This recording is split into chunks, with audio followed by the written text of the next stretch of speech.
Something was always slightly off. Not in an obvious way, not in a way anyone could easily explain, but you felt it.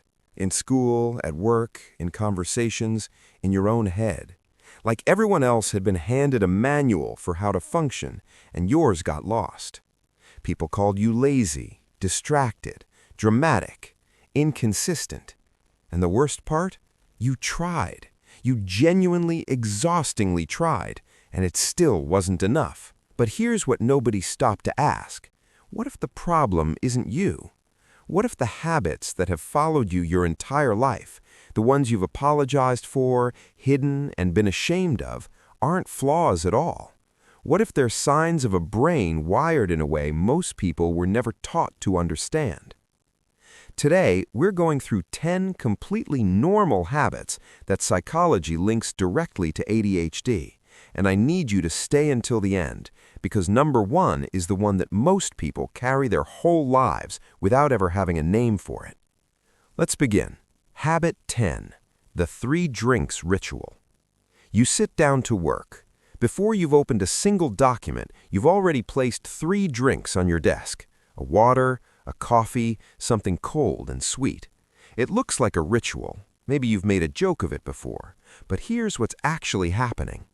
When a task feels mentally flat or unstimulating, the ADHD brain doesn't quietly drift. It searches. It looks for any sensory input that can keep it engaged just long enough to start. And that's exactly what the drink lineup does. Different temperatures, different textures, different flavors. Each sip is a small dopamine signal, just enough to keep attention alive for a few more minutes. You weren't being strange. Your brain was self-regulating through sensation. Habit 9, infinite side missions. You get up to pour a glass of water. That's the whole plan. But on the way, you notice a dish that needs cleaning, then something misplaced on the counter. Then you're in an entirely different room doing something you never intended to do. 30 minutes later, the water was never poured. This is called weak working memory, and it's one of the most exhausting parts of the ADHD brain that nobody talks about enough.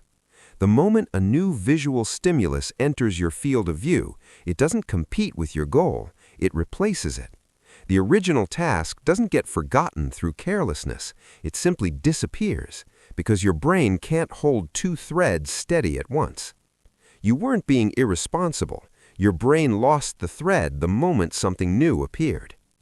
Habit 8, the 24-hour expert. One week, it's espresso machines. The next, pottery. Then cameras or mechanical keyboards or a very specific fitness methodology you've researched for 12 hours straight. And then, completely, suddenly, it's gone. No warning, no transition, just nothing.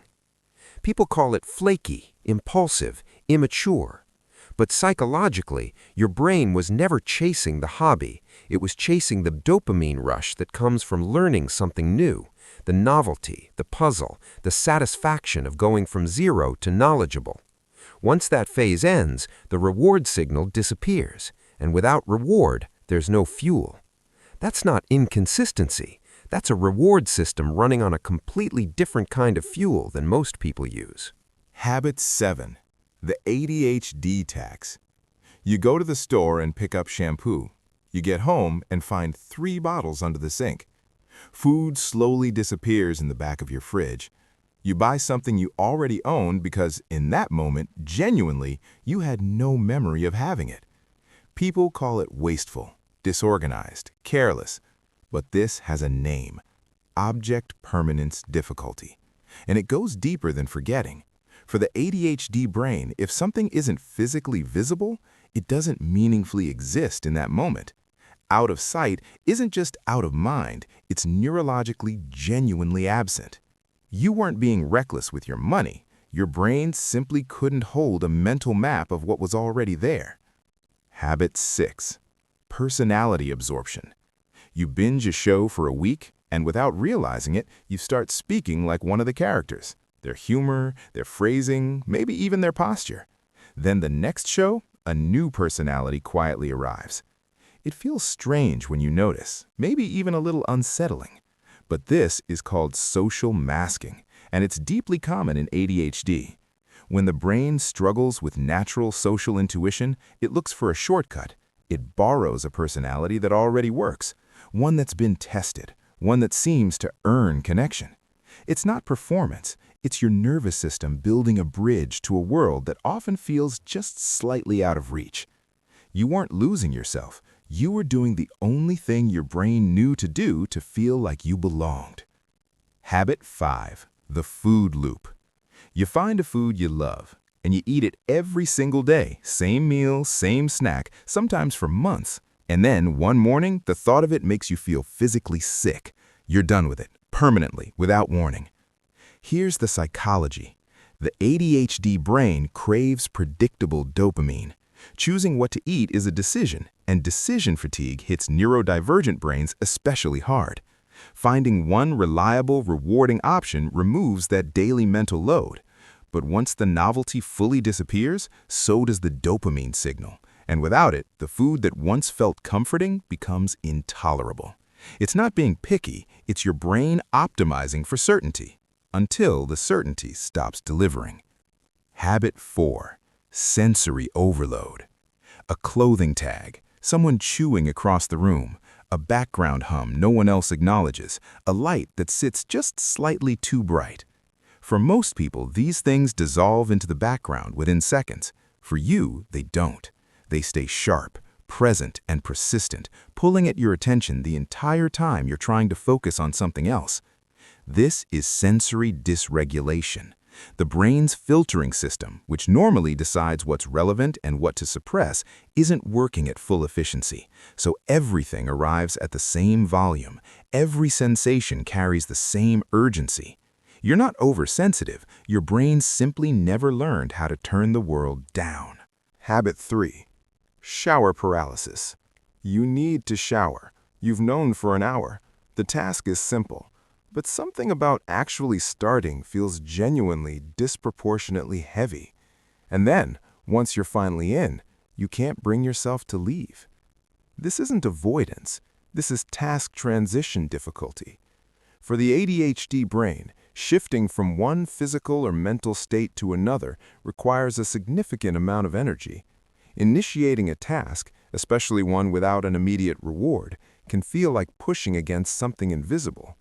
And once your brain has finally adjusted to the new state, it resists leaving for exactly the same reason it resisted starting. You're not being difficult. You're caught in a transition that costs your brain far more energy than it costs most people. Habit 2. Hyperfocus. You sit down to work on something that genuinely interests you. Hours pass. You missed a meal. You forgot water. The outside world disappeared entirely, but what you produced in those hours was remarkable.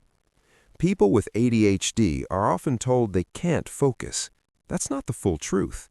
The real issue is regulation. The ADHD brain doesn't lack the ability to focus. It lacks the ability to focus on demand. But when something finally activates the brain's reward system, attention doesn't just arrive, it locks in completely, for hours, shutting everything else out. Hyperfocus isn't a gift or a flaw. It's what happens when your brain finally receives the dopamine signal it has been searching for and refuses to release it. You don't have a focus problem, you have a direction problem. Habit 1. Demand avoidance. You've been planning to do something for days. The motivation is real, the intention is solid, and then someone, maybe someone who genuinely means well, mentions it, reminds you, suggests it, and instantly, completely, the motivation is gone. This is called pathological demand avoidance, PDA, and it is one of the most misunderstood responses in the ADHD nervous system. When an external demand arrives, even a gentle one, the brain reads it as a loss of autonomy, and for a system that already works hard to stay regulated, losing even a small degree of internal control can trigger a deep, automatic resistance. It's not stubbornness, it's not defiance, it's your brain protecting the one thing it depends on to function, the feeling that you are choosing for yourself. If you recognized yourself in even 2 or 3 of these, I want you to hold something for a moment. You were never lazy. You were never careless. You were never broken. Your brain has been working harder than most people around you will ever understand, quietly fighting every single day to stay focused, regulated, and present in a world that was not built for the way you think. These habits are not failures, they are signals. And now that you can see them clearly, now that they finally have names, you can offer yourself something you may have been withholding for a very long time: compassion. Which of these felt most like you? Leave it in the comments. I read every single one. And if this video helped you understand yourself a little better today, subscribe. There is so much more where this came from.